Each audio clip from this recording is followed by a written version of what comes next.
ich bin Siddhartha und jetzt öffnen wir diese Nerf-Pistole. Macht es nicht zu Hause, weil dann könnt ihr eure Sachen zerstören, weil die kosten Geld. Und ich mache es, weil das schon kaputt ist. Und wenn es bei dir kaputt ist, dann kannst du es auch machen und wir sehen, was hier drin ist. Okay, jetzt öffnen wir es. Man braucht einen Schraubenzieher, das ein Kreuz hier vorne hat. Und das muss lang genug sein.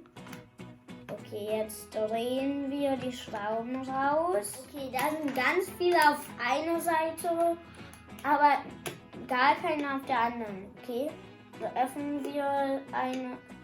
Also ich öffne zuerst hier, wo man es halten muss. Okay, also wenn du rechts drehst, dann wird es nach unten gehen und dann wird es schwerer rauszuholen. Wenn du links machst, dann geht es zu uns und dann wird es leichter rauszuholen.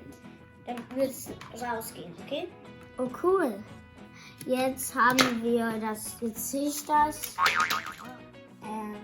Jetzt sei vorsichtig, weil dann können Dinge auf dich springen. Das ist bei mir schon mal passiert, weil wenn ich das rausnehmen wollte, dann ist das so gesprungen und dann hat es das aktiviert zum Springen und dann sind beide auf mich gesprungen. Also pass auf.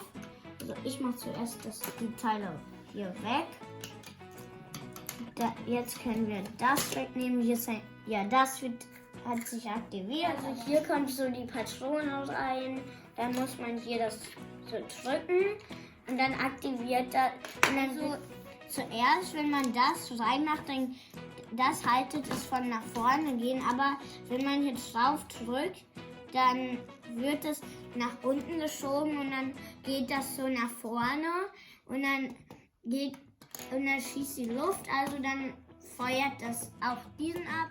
Okay, jetzt werde ich den Sand wegwischen und dann machen wir es wieder zusammen. Wie das Sand hier reingekommen ist von den Sandkasten, das da war, da hat mein Freund Maxi so gespielt und dann ist es da reingefallen und dann ist das Sand irgendwie reingekommen. Mein Papa ist mit mir zu Hause und der hat Geburtstag heute und wir machen das Video. Deswegen ist er da.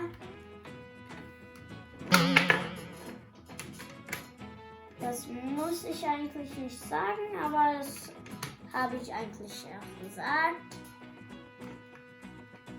Und ja. Okay, ich habe es aus Versehen repariert, also jetzt müssen wir es testen. Ja, das ist die Dart. Ich habe 3 Daten zu Hause.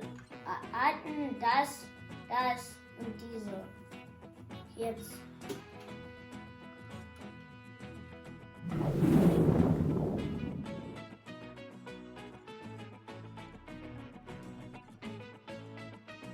Ich habe meine Kanone repariert und ich hoffe, dass ihr mein Video mögt und ich hoffe, dass ihr was davon gelernt habt. Tschüss!